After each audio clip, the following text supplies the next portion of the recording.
नमस्कार दोस्तों, career first channel आपका फिर से स्वागत करता है। आज आपके लिए दो अच्छी खबर हमारे पास है। तो सबसे पहली चीज़ तो ये बताना है कि लोकसभा सचिवालय संसद भवन नई दिल्ली से जो रिपोर्टर पद के लिए परीक्षा कोरोना महामारी के कारण पोस्टपोन कर दी गई थी, अब वह फिर से शेड्यूल कर दी गई है।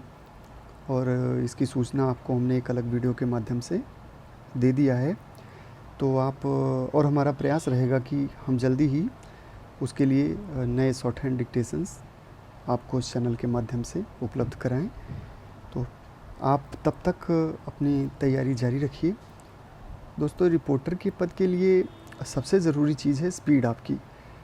आप 160 में लिख रहे हैं तो भी आपका परीक्षा आप पास कर रहे हैं तो ठीक रहेगा, और 140 पे भी पास कर रहे हैं दोस्तों तो भी आपको सेलेक्ट कर लिया जाएगा। लेकिन इसके लिए ज़रूरी ये है कि आप अगर 140 पर पास करते हैं तो ज्वाइनिंग के बाद आप जब तक 160 की परीक्षा को पास नहीं करते हैं तब तक आपको एनुअल इंक्रीमेंट, साल में एक बार जो वेतन में इंक्रीमेंट लगता है वो आपका रुक जाएगा, नहीं दिया जाएगा जब तक कि आप डिपार्टमेंटल 160 वर्ड पर मिनट की परीक्षा पास नहीं कर लेते। फ़िलहाल आप तैयारी करिए, हम और हमारा चैनल, हमारी टीम आपके साथ है। आप कमेंट के माध्यम से हमें अपनी समस्याएं बता सकते हैं, हम अपना बेहतर करेंगे कि आपका सिलेक्शन हो, और हमारी शुभकामनाएं भी आपके साथ हैं। और दूसरी चीज़ ये आपको बताना था, एक बहुत ही ज़रूरी खबर है। अभी एक दिन पहले ही दैनिक जागरण समाचार पत्र में ये छपा हुआ था कि इसमें लोक सेवा आयोग उत्तर प्रदेश के अपर निजी सचिव पद के लिए जो परीक्षा अभी तक मकड़ी के जाल में उलझी हुई थी, अब जाके उसका रास्ता क्लियर हो पाया है और आयोग ने साफ साफ तिथियां भी घोषित कर दी हैं। ये 13 सितंबर यानी कि कल 13 सितंबर से आपका ऑनलाइन शुरू हो जाएगा। और उन्होंने बताया है कि इसके लिए आप अपना रजिस्ट्रेशन नंबर, जो कि अगर आपके पास ना उपलब्ध हो तो भी आप साइट से, यूपीपीएससी की साइट से जाके वहाँ पे अपना नाम, पिता का नाम, डेट ऑफ बर्थ और कैप्चा कोड आदि जानकारियाँ भर के रजिस्ट्रेशन नंबर आप ले सकते हैं। और दूसरी चीज़ आपका डेट ऑफ बर्थ, ये दो चीज़ों से आप अपने एप्लीकेशन फॉर्म तक एक्सेस कर पाएंगे।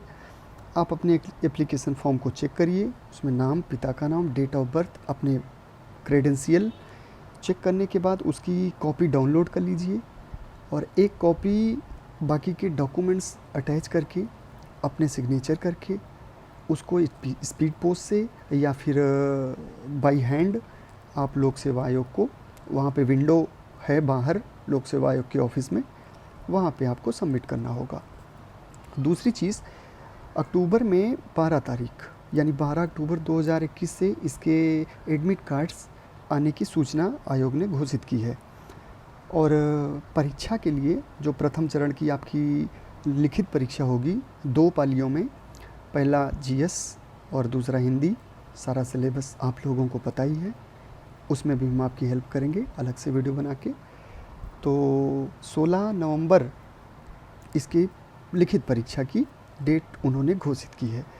तो और उम्मीद करते हैं कि ये डेट इस बार रद्द ना हो, परीक्षा हो इस पे, क्योंकि हमारे दोस्त, हमारे भाई बहुत ही परेशान हैं एपीएस को लेके, और इसमें मौका बहुत सुनहरा है। आप अगर 2-4 महीने की मेहनत कर लेंगे तो आपको सेलेक्ट होने से कोई रोक नहीं सकता है, ऐसा मेरा विश्वास है। आपकी मेहनत ही आपकी सबसे बड़ी शक्ति है। और एक ज़रूरी चीज़ आपसे ज़रूर बताना चाहूँगा मैं कि आप बहुत ज़्यादा वीडियो, बहुत ज़्यादा चैनल, बहुत ज़्यादा समाचारों के चक्कर में ना पड़िए। इससे बहुत अच्छा होगा कि आप की पहले रिटन परीक्षा होनी है तो आप अपने रिटन परीक्षा पे फोकस करिए, और ऐसा करेंगे तो मेरा विश्वास है कि आप सही रास्ते पे, सही मंजिल पे ज़रूर पहुँचेंगे। चलिए, उसी क्रम में एपीएस के लिए हम आपके लिए आज प्रतिलेखन संख्या 3 लेके उपस्थित हैं। ये 80 से 85 वर्ड इसकी स्पीड हम रखेंगे और 5 मिनट का यह डिक्टेशन होगा। तो डिक्टेशन स्टार्ट होता है 5 सेकंड में। स्टार्ट। महोदय, आज जो हमारा अंतर्राष्ट्रीय मानदंड है उसके अनुसार हमारा देश गरीब देश माना जाता है। हमारे यहाँ प्रतिवर्ष प्रति व्यक्ति औसत आय जो $300 होनी चाहिए। हमारे देश की स्थिति ऐसी नहीं है। यदि इससे कम प्रतिवर्ष प्रति व्यक्ति आय होती है तो वह गरीब देश कहलाता है। दुर्भाग्य से हमारे देश की गणना ऐसे देशों में आती है। जब हम अपने देश की प्रगति की बात करते हैं तो हमें उन मानदंडों पर जाना पड़ेगा जिन्हें अपनाकर हम इस देश की प्रगति कर सकते हैं और यह देश विकास कर सकता है। मान्यवर, जहाँ तक रोज़गार की समस्या का प्रश्न है, हमारे यहाँ रोज़गार वृद्धि की अनुमानित दर 2% है, जबकि मांग 4% की है। इसको ध्यान में रखते हुए जो 2% बीच में खाई है उसे पाटने की आवश्यकता है। तब हम रोज़गार की जो समस्या है उसको हल कर पाएंगे। मोटे अनुमान के अनुसार हम प्रतिवर्ष 1 करोड़ लोगों को जब रोज़गार दे पाएंगे तब हम बेरोज़गारी की समस्या से लोगों को मुक्त कर पाएंगे, ऐसा अनुमान किया गया है। लेकिन सरकार की तरफ से इसके लिए कोई ठोस कदम नहीं उठाए गए हैं। हमने अपने घोषणा पत्र में इस बात का वायदा किया था। प्रधानमंत्री ने जिस घोषणा पत्र को जारी किया था उसमें इस बात का उल्लेख किया गया था कि निर्धनता उन्मूलन कार्यक्रम चलाएंगे और जवाहर रोज़गार योजना शुरू करेंगे। इस योजना के अधीन हमने केंद्रीय शासन से विभिन्न राज्यों को राशि आवंटित की, लेकिन उसका क्या परिणाम हो रहा है उसको जानने का प्रयत्न नहीं किया।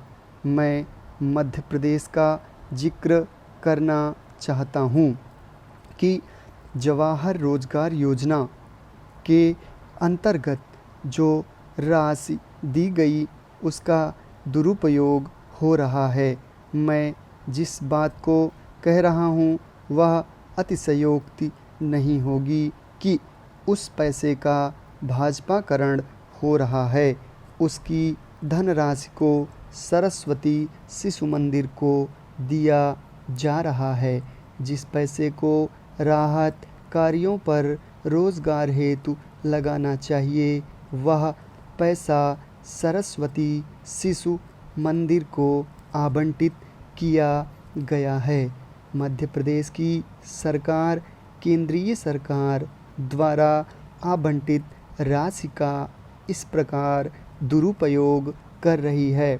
मैंने इस बात का उल्लेख भी किया है कि एक वर्ष में 1 करोड़ लोगों को रोज़गार देने की व्यवस्था सरकार को करनी चाहिए।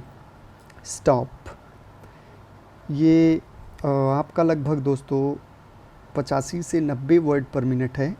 आप जैसा कि शॉर्ट हैंड के नियमों को जानते हैं, आप थोड़ा सा मार्जिन लेके चलेंगे स्पीड की तो आपकी स्पीड पर बहुत बढ़िया पकड़ हो जाएगी। और मेरी उम्मीद है कि आप परीक्षा में किसी भी एंगल से धोखा नहीं खाएंगे और परीक्षा में आपको सफलता निश्चित मिलेगी। आप इसका ट्रांसक्रिप्शन करके और एक बार दोस्तों इससे ज़रूर मिलाइए। मिलाने के बाद आपके आत्मविश्वास में वृद्धि होगी और आप अपनी गलतियों को पकड़ पाएंगे। बहुत बहुत धन्यवाद आपका। मेरी शुभकामनाएं आपके साथ हैं। नमस्कार।